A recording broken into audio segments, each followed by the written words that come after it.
They told me I was too emotional to lead. Not too incompetent, not too inexperienced, just too emotional. After 9 years of building their revenue, holding their team together, and cleaning up their messes, they reduced me to a personality flaw.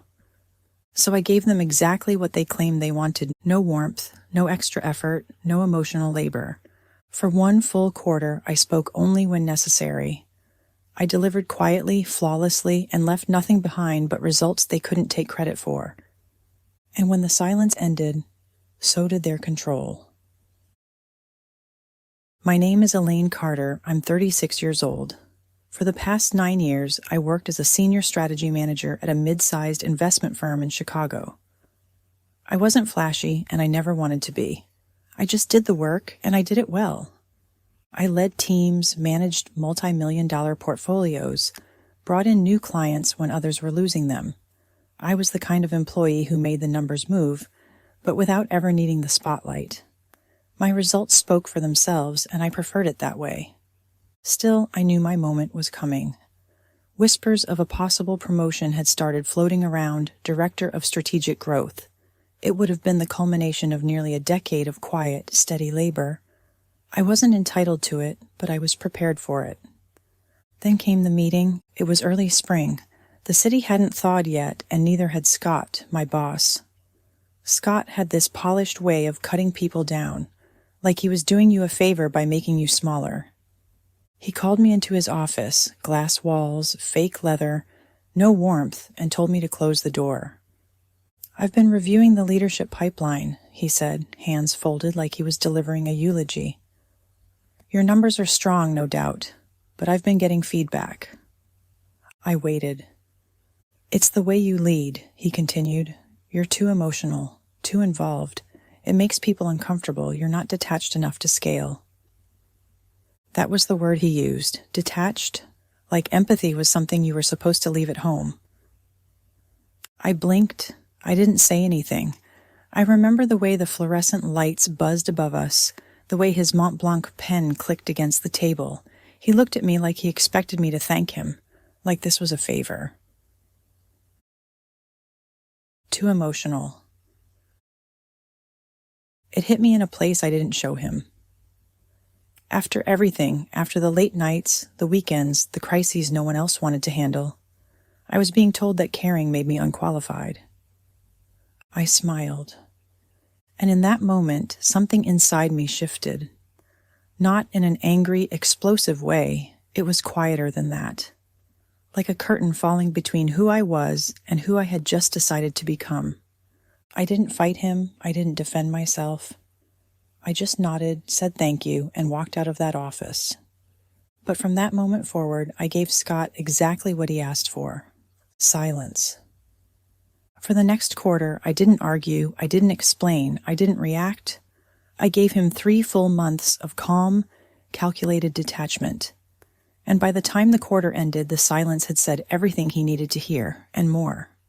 If you've ever been told that your emotions are a weakness, if someone in power has ever used your humanity as a weapon against you, this story is for you.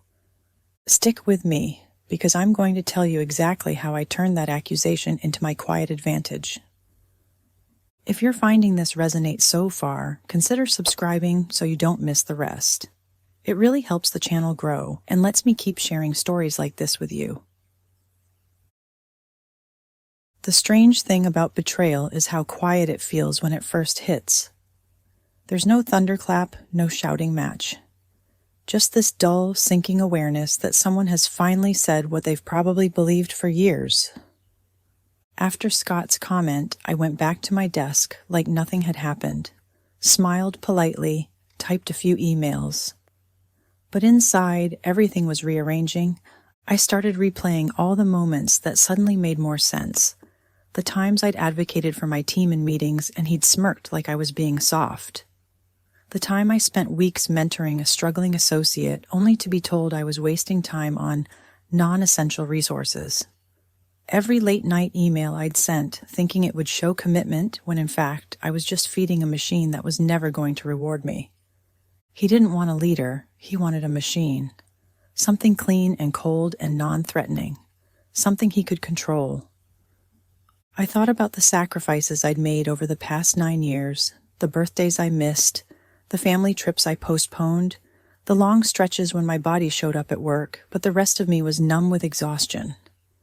I remembered one night, just a few months earlier, when my niece had a school recital. She'd called me twice that morning to make sure I was coming. I didn't answer the second call because Scott had pulled me into a last-minute strategy meeting. It ran long. I missed the recital. I missed her solo. And I missed the look on her face when she saw the empty seat I was supposed to fill. I justified it, of course. Told myself there would be other recitals, that this project needed me, that Scott noticed dedication, that this kind of commitment mattered. But now I knew. He hadn't seen dedication. He'd seen pliability. He'd seen someone who cared enough to overextend herself, but not enough to fight back. And when I thought about it that way, something hardened in me. Not rage, not bitterness, resolve. I made a decision right then. I would not give Scott the satisfaction of my anger. I would not storm out or cry in the restroom or start gossiping about what he said. I would play this game exactly the way he thought he wanted it played. Detached, strategic, silent. I stopped giving him the emotional labor he never noticed in the first place. I stopped absorbing team stress, stopped over-explaining decisions, stopped volunteering solutions to problems that weren't mine. I showed up, I delivered, and I did it all with the cool, clipped efficiency of someone who had already mentally left the building. The beauty of it was, he didn't even notice at first, but he would. They say revenge is a dish best served cold. I don't know about that. For me, it was served quietly, strategically, one unspoken decision at a time. The first thing I did was shift my focus inward, not in a selfish way, more like survival. I started showing up exactly as required and not an inch more. No weekend calls, no lunch hour check-ins, no energy spent trying to win over people who had already written me off. I created a new morning ritual, 15 minutes of silence before I touched my phone. I stopped checking emails in bed. I stopped running on cortisol and caffeine. I made space, mentally and emotionally, to think clearly for the first time in years. Then I did something else. I started documenting everything. I went through old emails, took screenshots, saved PIFs, compiled metrics on my projects. I created a digital portfolio of the last 2 years of my work, broken down by revenue impact, client retention, internal team outcomes. If anyone ever questioned what I had contributed, I wanted the truth to be too well organized to ignore. Next came the financial part. I'd always been smart with money, but now I became surgical. I stopped unnecessary spending, opened a separate savings account, talked to a financial planner. I didn't know exactly what my exit plan was yet, but I knew I wanted the freedom to make one on my own terms. I also started reaching out to people outside the building, former mentors, ex-colleagues who had moved on to bigger roles. I never said anything negative, just asked questions, listened, took notes, planted seeds. Most of them remembered me as the calm one, the reliable one. That image, it turns out, aged very well. Meanwhile, back at the firm, I watched as Scott carried on, unaware. He kept making offhand comments in meetings. "Don't get all worked up," he'd smirk, usually when I pushed back on a flawed assumption. Once, when a male peer interrupted me for the third time in a meeting, Scott laughed and said, "You'll have to toughen up if you want to play in the big leagues." I didn't flinch, didn't respond, just stared at him until he looked away. My silence wasn't passive, it was loaded. Every unspoken sentence, every withheld reaction, it all built tension. Not just for him, but for everyone else watching. People started noticing. One analyst pulled me aside and whispered, "You've been different lately, focused." I just smiled. By the time the second month rolled around, I was operating on 2 levels. On the surface, I was the same dependable Elaine. Projects delivered on time, clients satisfied, interns mentored. But beneath that, I was building something else, a runway, a way out. Or maybe a way up, depending on how things shook out. Scott, for all his bravado, didn't see it. He thought silence meant defeat. He had no idea I was simply preparing for the loudest statement I'd ever make without saying a word. The first month was the hardest, not because I was tempted to speak, but because I had to unlearn the part of me that had always jumped in to fix things. I was used to smoothing conflicts, volunteering for extra work, preempting problems before they reached my boss's desk. That part of me had to go quiet. In meetings, I answered questions directly, no elaboration. If someone asked for help, I offered only what was required. I kept my voice measured, my tone flat. Not cold, just neutral. Scott started to notice. By the end of week 3, he asked if everything was all right. "Just focused," I said, without smiling. That seemed to unsettle him more than anything else. In month 2, I scaled it back even further. I stopped engaging in the morning banter he loved so much. I didn't ask about his golf weekends, didn't laugh at his forced jokes in all-hands meetings. I became a mirror, calm, professional, unreadable. That's when he started making mistakes. Without my emotional labor to prop him up, small cracks began to show. He missed a client call I used to remind him about. Sent an unvetted proposal that tanked with a major account. Nothing catastrophic, just a slow erosion of control. Meanwhile, my team continued to thrive. They knew what we were doing. I hadn't told them directly, but they felt it, the shift, the empowerment. They started stepping up, taking initiative, owning results. We didn't wait for Scott to approve every detail, we just delivered. The funny thing was, my silence created more influence than any speech ever had. Scott began to flail in subtle ways. He asked me to stay after meetings, to just talk things through. I nodded, listened, said little. I offered no extra insights, no hand-holding. By month 3, I had already planned my next move. A recruiter I'd spoken to in month 1 reached back out. A role had opened at a competing firm, Senior Director, Strategy and Expansion. Higher salary, more autonomy.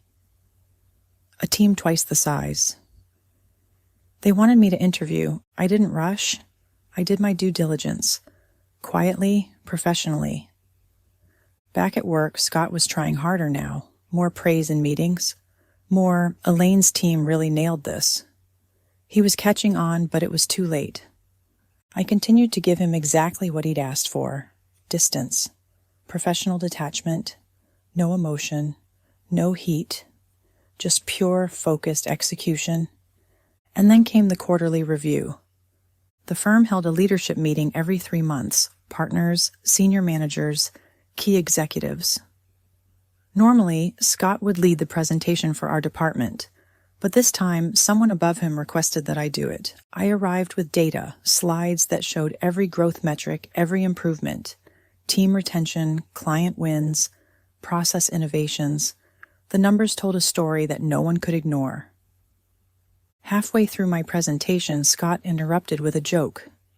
I didn't laugh. I paused, made eye contact, and kept going. The room was still.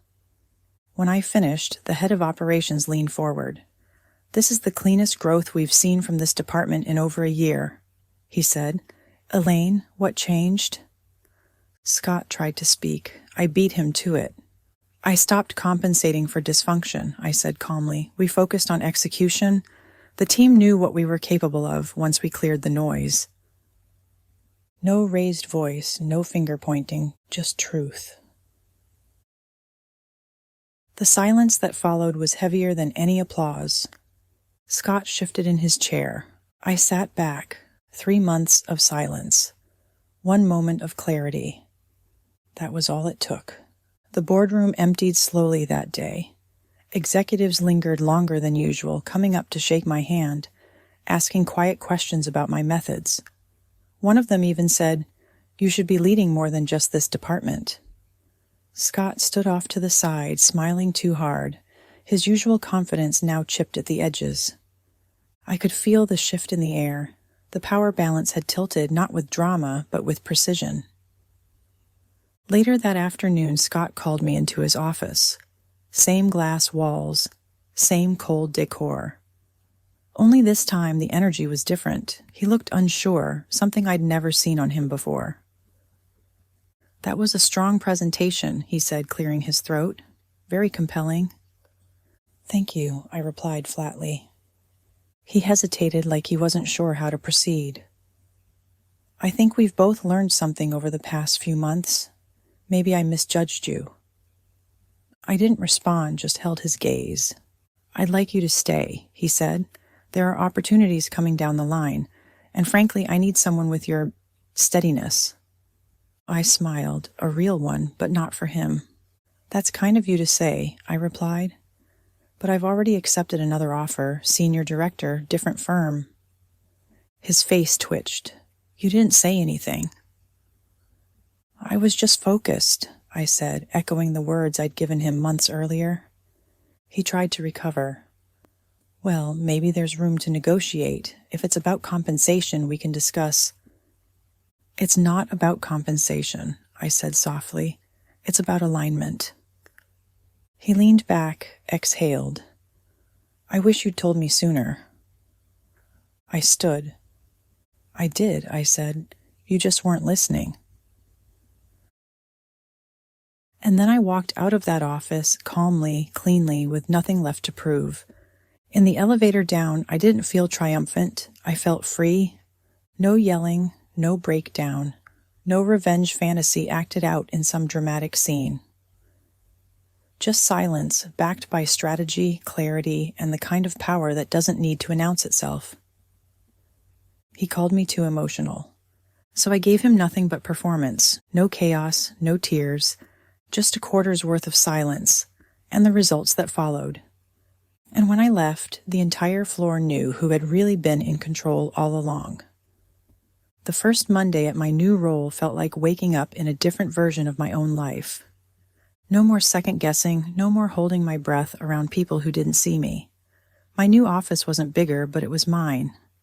The team I inherited was cautious at first, curious about the calm woman who didn't rush to fill silences. I led the same way I always had, by listening, by noticing, by making space for other people's ideas without needing to dominate. Within weeks, the atmosphere shifted. Meetings got sharper, execution got faster. People started coming to me not out of obligation, but trust. And I realized something. It wasn't that I had changed. It was that I had finally stopped performing emotional labor for people who would never return it. In the months that followed, I got messages from old colleagues. One of them said, "Whatever you did in that last quarter, it changed the whole tone of the department." Another wrote, "I didn't realize how much you were holding everything together until you stopped." That one stuck with me. Even Scott reached out once, forwarding an article about strategic leadership. I didn't respond, because I didn't need to. Revenge didn't come in the form of sabotage, it came in the form of removal, of refusal, of no longer offering my energy to people who disqualified me for simply caring. In the end, I didn't just leave the firm, I left a version of myself behind. The one who needed to be liked, the one who thought over-functioning would be rewarded, the one who mistook endurance for loyalty. Now I operate differently. I set boundaries that are firm, not flexible. I don't justify my emotional intelligence. It's a leadership asset, not a liability. And I mentor women to do the same, to protect their instincts, to stop apologizing for having a pulse in a boardroom. Because what they call too emotional is often just code for harder to manipulate. So if you're watching this and someone's ever told you that you feel too much, care too much, speak too openly, here's what I've learned. You don't have to change who you are. You just have to stop giving your best to people who prefer you silent.